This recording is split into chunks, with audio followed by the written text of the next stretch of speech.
Hello सर्वांना, श्री स्वामी समर्थ. आषाढी एकादशीच्या सर्व स्वामी भक्तांना शुभेच्छा.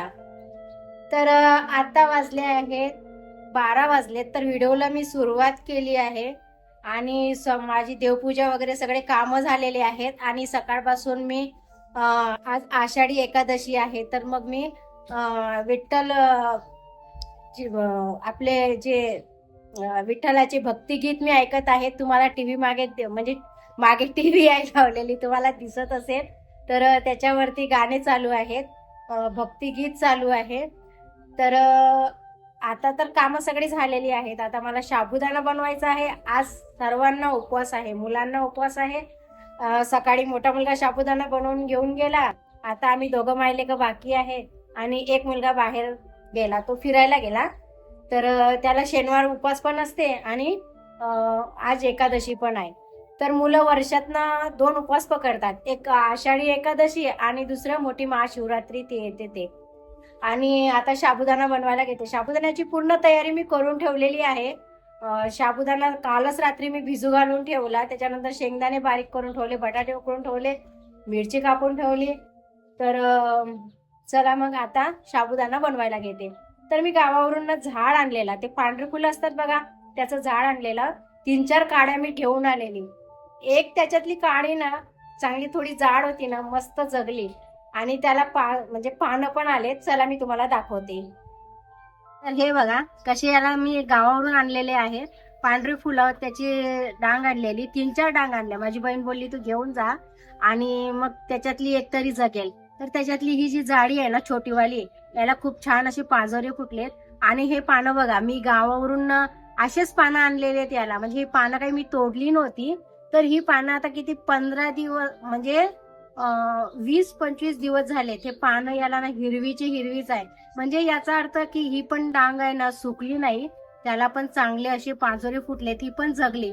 आणि हे बघा, तर अशा प्रकारे मस्त झाड आलं फुलांचं. तर मी काल मैत्रीणकडे गेलेली, मला मतदानाचं कार्ड जे आहे ते अपडेट करायचं होतं.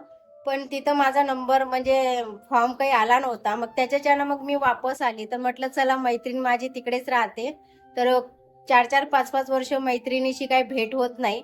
तर मग मी गेली मैत्रिणीच्या घरी तिला भेटण्यासाठी. तर मग तिच्या इथं ना ॲलोवेराचे 4-5 असे म्हणजे झाडं होते. तर मी बघितलं, म्हटलं तुझ्या इथं 4-5 झाडं ॲलोवेराचे आलेले आहेत. तर ती बोलली प्रतिभा तुला पाहिजे काय? तर म्हटलं दे, मी पण लावते. तर मग कालच मी ॲलोवेराचं झाड आणलं आणि मला जायचं होतं. याच्यासाठी एक छोटी कुंडी आणायची आहे आणि माती पण आणायची आहे त्या झाड लावायला. तर आता म्हटलं नंतर जाते संध्याकाळी आणि घेऊन येते. तर चला मग मी आता पहिले साबुदाणा बनवते, कारण आज गणपतीचं पाठपूजन आहे. तर छोटा मुलगा बोलला राजेश्वर आई चल आपण जाऊया गणपती बघायला. म्हटलं ठीक आहे जाऊया. तर आता 11:15 वाजले. साबुदाणा पटकन बनवते, नंतर मग 12:30 वाजता आपली जी सेवा आहे स्वामींची 1 ते 21 अध्याय आणि मंत्र जप करते. मग त्याच्यानंतर 2 वाजता मग तयारी करून निघते. तर आपल्या व्हिडिओवरती कंटिन्यू राहा आणि व्हिडिओ आवडल्यास लाईक, सबस्क्राईब आणि कमेंटमध्ये श्री स्वामी समर्थ टाईप करा आणि चॅनलला सबस्क्राईब नक्की करा. तर चला मग साबुदाणा बनवूया. तर हे बघा, मी कालच ना रात्री याच्यामध्ये ना शेंगदाणे बारीक मिक्सर मधून काढून ठेवले, कारण मग सकाळी घाई होते आणि मुलाला जायचं होतं सकाळी 7 वाजता. आणि आता बघा हिरव्या मिरच्या कापून ठेवल्यात आणि त्याच्यानंतर बटाटे पण उकडलेले. तर बटाट्याचे शिल्ट मी काढून ठेवले. तर म्हटलं आता पहिले साबुदाणा करते दोघा मायलेकांसाठी, नंतर थोडा थोडा खाते आणि मग नंतर देवाला नैवेद्य पण दाखवायचा आहे. तर नैवेद्य दाखवणं बाकी आहे माझा. म्हटलं नंतर साबुदाणा करते. आज काही दूध ठेवलं नाही देवाजवळ, नाही तर मग मी काय करते माहितीये, जर जेवण बनवलं नाही तर मग दुधाचं नैवेद्य मी देवाला दाखवते. तर म्हटलं चला आधी साबुदाणा बनवते आणि मग देवाला नैवेद्य दाखवते. साबुदाण्यामध्ये ना मी थोडंच तेल टाकते, कारण जास्त तेल मला ना आवडत नाही. आणि मग काय होतं, साबुदाण्यामध्ये जास्त तेल असतं ना की तो साबुदाणा ना खा वाटत नाही, म्हणून ना थोडंसंच तेल टाकलं. पारायण वाचायला घेणार होती, पण कारण पारायण वाचायला जर आपण बसलो तर काय होतं माहिती, आपल्याला 1.5-2 तास तरी लागतात. आणि मग 12 ते 12:30 आपल्याला याच्यामध्ये सेवा स्वामींची करायची नाही. दत्त महाराजांची जी सेवा आहे ते 12 ते 12:30 याच्यामध्ये करत नसतात. तर म्हटलं 12:30 होऊ देते, त्याच्यानंतर मग मी पारायण वाचायला बसते आणि म्हटलं मुलाला तोपर्यंत साबुदाणा करून देते, नंतर मी पारायण करते, नंतर मग साबुदाणा थोडासा खाणार. तोपर्यंत 2-2:30 वाजतातच. काल मी जाणार होती गेट ऑफ इंडियाला फिरायला, पण म्हटलं की एकादशीची आपल्याला तयारी करायची आहे, कारण मुलांना पण उपवास असते ना, म्हणून मग मी काही गेली नाही. तरी पण घरी येता येता मला संध्याकाळ झाली. मतदान अपडेट करायला गेलेली. आता परत ते बोलले रविवारी फोन करा, नंतर मी तुम्हाला ताई सांगतो फॉर्म आला का. आता मी त्यांना उद्या फोन करेल रविवारी, मग ते मला सांगते. त्याच्यानंतर मग मला अपडेट करायला जायचं आहे. फॉर्म मिळाला नाही ना, थोडी नाराज होती, पण म्हटलं ठीक आहे, आपण घरातच असतो आणि आपल्याला कधी बाहेर आपण कंटाळा करतो जायचा, त्या निमित्तानं तरी आपल्याला जायला मिळेल कुठे बाहेर. तर बघूया आता त्यांना उद्या फोन करून की दादा आलं का म्हणून फॉर्म. ते ना सर्वात आधी मी शेंगदाणे टाकले. म्हटलं शेंगदाणे पहिले होऊ देते आणि मग थोडस मीठ टाकते ना, वेगळं ठेवते, कारण रोजचं वापरण्यासाठी मीठ वेगळ्या भरणीत भरलेलं आहे आणि हे मीठ वेगळं आहे. तर हे रोजच्या वापरण्यासाठी मीठ आहे, जे मी रोज जेवणामध्ये वापरते ते मीठ आहे. आणि हे काचाच्या भरणीत जे मीठ आहे ते या भरणीमध्ये भरून ठेवलेलं आहे. आणि कधी पण मीठ आहे ना काचाच्या भरणीतच ठेवायचं, प्लास्टिकच्या भरणीत स्टीलच्या भरणीत वगैरे मीठ ठेवायचं नाही. आणि जेव्हा आपण मीठ ठेवतो ना त्याच्यामध्ये 2 लवंगा टाकून ठेवायच्या मिठामध्ये, कधी पण लवंगा ठेवायच्या मिठात. तर हे बघा साबुदाणा आपला चांगला व्यवस्थित झालेला आहे. रात्री साबुदाणा भिजवत जाणार, त्याच्याने एकदम मोकळा साबुदाणा झाला की एक एक दाणा वेचून घ्या, असा साबुदाणा माझा झालेला आहे. तर त्याच्यामध्ये ना थोडे बटाटे घालते. आपण तरी दिवसभर उपाशी राहू शकतो, म्हणजे आपण उपवास होतं दिवसभर. आणि मुलांना कसं आहे माहितीये, दोन्ही टाइम त्यांना साबुदाणा लागतं मुलांना. तर मग मी मुलांना बनवून देते साबुदाणा. खूप छान असा मोकळा साबुदाणा माझा झालेला आहे बघा. मुलांना तुम्ही रोज खिचडी दिली ना खायला, आवडीनं मुलं खिचडी खातात. साबुदाण्याची खिचडी रोज मुलांना आवडते. दिली ना नाश्त्याला किंवा असं आपण बनवतो, जर मला उपवास असतात तेव्हा मग मी जास्तच बनवते, तर मुलांसाठी पण देते. तर अशा प्रकारे ना मुलांना आवडतं खिचडी रोज खायला.